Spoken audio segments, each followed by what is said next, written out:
अस्सलाम वालेकुम दोस्तों। आज का हमारा टॉपिक है functional foods and nutraceuticals and their impact on diabetes mellitus. Diabetes mellitus क्या होती है?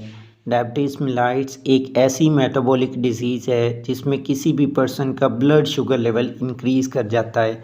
इसकी दो वजूहत हो सकती हैं, या तो पेंक्रियाज इंसुलिन प्रोड्यूस नहीं कर रहा होता है, या फिर इंसुलिन प्रोड्यूस हो तो रही होती है लेकिन हमारे वो सेल्स जो कि ग्लूकोज को स्टोर कर रहे होते हैं वो इसको रिस्पॉन्ड नहीं करते हैं।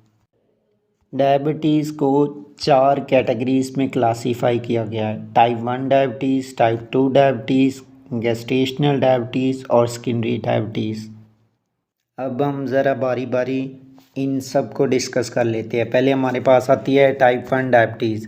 टाइप 1 डायबिटीज़ डायबिटीज़ मिलाइट्स की ही एक फॉर्म है, लेकिन इसकी रीज़न मुख्तलिफ है। जैसे मैंने आपको बताया ना कि डायबिटीज़ मिलाइट्स की मुख्तलिफ रीज़न्स हो सकती हैं, तो इसकी रीज़न है कि पेंक्रियाज के बीटा सेल्स की ऑटो इम्यून डिस्ट्रक्शन हो जाती है। हमारा इम्यून सिस्टम ही पेंक्रियाज के बीटा सेल्स को डिस्ट्रॉय कर देता है, जिस वजह से इंसुलिन प्रोड्यूस ही नहीं होती है, क्योंकि पेंक्रियाज के बीटा सेल ही इंसुलिन की प्रोडक्शन करते हैं। टाइप 1 डायबिटीज़ को कुछ दूसरे नामों से भी जाना जाता है, जैसे इंसुलिन डिपेंडेंट डायबिटीज़, आईडीडी और जुवेनाइल डायबिटीज़। तो ये सारे नाम टाइप 1 डायबिटीज़ के साथ आते हैं।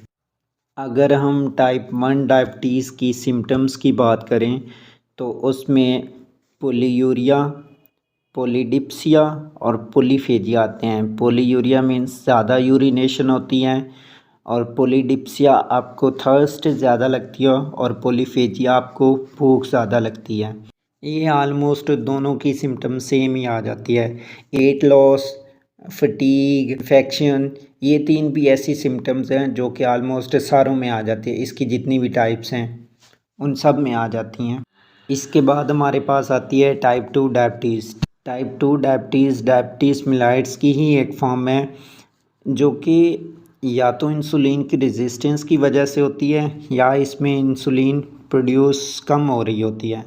प्रोड्यूस ज़रूर हो रही होती है, लेकिन या कम हो रही होती है या उस इंसुलिन के अगेंस्ट रेजिस्टेंस हो जाती है, जिसकी वजह से हमारा शुगर लेवल हाई रहता है और हमें टाइप 2 डायबिटीज़ हो जाती है। टाइप 2 डायबिटीज़ को कुछ दूसरे नामों से भी जाना जाता है, जैसे non insulin dependent diabetes mellitus NIDDM, और अडल्ट ऑनसेट डायबिटीज़ भी इसे कहते हैं।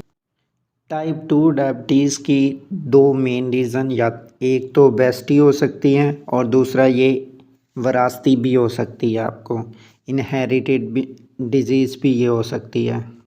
टाइप 2 डायबिटीज़ की दो मेन काजेज़, एक तो ओबेसिटी है और दूसरा जेनेटिक है। टाइप 2 डायबिटीज़ की दो मेन रीज़न्स, एक तो ओबेसिटी है और दूसरा इनहेरिटेंस है। इसके अलावा और भी कुछ फैक्टर्स आते हैं, लेकिन ये दो डोमिनेट फैक्टर्स हैं जिनकी वजह से टाइप 2 डायबिटीज़ होती है। इसकी सिम्टम्स में ब्लरी विजन, पोलीडिप्सिया, पोलीयूरिया, यूरिनेशन ज़्यादा होना और थर्स्ट ज़्यादा लगना, और बाकी ये स्किन इन्फेक्शन के चांसेस भी ज़्यादा हो जाते हैं। गम इन्फेक्शन हो सकता है, ब्लैडर इन्फेक्शन हो सकता है, आपको इचिंग हो सकती है स्किन के ऊपर, वेट लॉस आपका हो सकता है, और आपकी बॉडी पे कोई कट अगर लगा है ना तो वो बहुत स्लो हील होते हैं।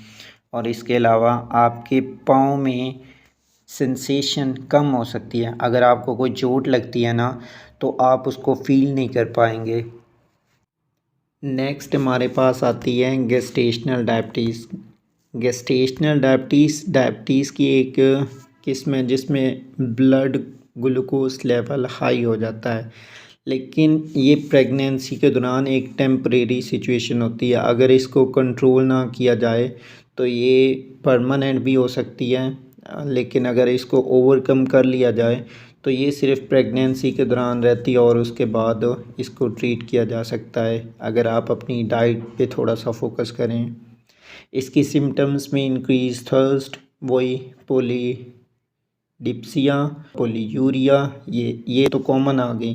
बाकी फटीग भी इसमें आ जाती है, ब्लरी विजन, इन्फेक्शन के चांसेस ज़्यादा, वेट लॉस, और बाकी इसमें 2 पॉइंट्स ये ज़्यादा आ रहे हैं, एक नोसिया और वॉमिटिंग। अब डायबिटीज़ की वजह से हमें कौन कौन सी कॉम्प्लिकेशंस हो सकती हैं।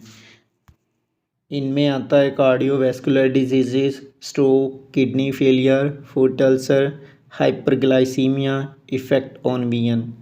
तो आपने मोस्टली माइंड में ये रखना है कि जो भी हमारे मेन आर्गन्स आ रहे हैं, हमारा दिमाग, हमारी आंखें, हमारा दिल, हमारी किडनी और फिर पाँव को भी नहीं छोड़ती है, तो ये सारे हमारे ऑर्गन्स इनको डैमेज करती है। जब हमारा शुगर लेवल ज़्यादा होगा तो उससे हमें हाइपरटेंशन भी हो सकती है, हमारा बीपी भी हाई हो सकता है, और जब बीपी हाई होगा तो इस तरह हमारे हार्ट पे भी बहुत बुरा इफ़ेक्ट पड़ेगा, हमारे दिमाग पे भी काफ़ी ज़्यादा असर पड़ेगा, ब्लड वेसल्स फट सकती हैं, इस वजह से हमें स्ट्रोक हो सकता है, हमें कार्डियोवैस्कुलर डिसीज़ेज़ हो सकती हैं।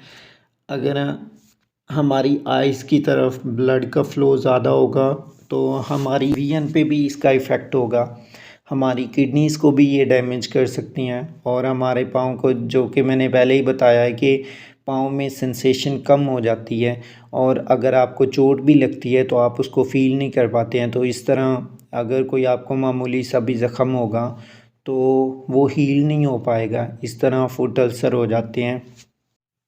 आज का हमारा लेक्चर यहीं पे ख़त्म होता है, और नेक्स्ट हम आपको अगली वीडियो में बताएंगे, जिसमें हम आपको ग्लूकागोन, इंसुलिन, इनका फंक्शन बताएंगे कि डायबिटीज़ में इनका क्या रोल है, और फिर डायबिटीज़ की ट्रीटमेंट बताएंगे, कौन सी हेल्दी डाइट्स हैं जो डायबिटीज़ में यूज़ करनी चाहिए, कौन सी फूड यूज़ करनी चाहिए, कौन सी फूड से अवॉइड करना चाहिए, कौन सी फंक्शनल फूड हैं, और उनका क्या मेकनिज़म है जब हम डायबिटीज़ को ट्रीट करने के लिए उन्हें यूज़ करते हैं। तो ये सारा हम नेक्स्ट वीडियोस में कवर करेंगे, तब तक हमारे साथ जुड़े रहें। और अगर किसी को ये स्लाइड्स चाहिए हों जिनसे मैं आपको पढ़ा रहा हूँ तो आप कमेंट कर सकते हैं, हम आपके साथ ये स्लाइड्स भी शेयर कर देंगे। ओके, अपना ख्याल रखें, अल्लाह हाफिज़।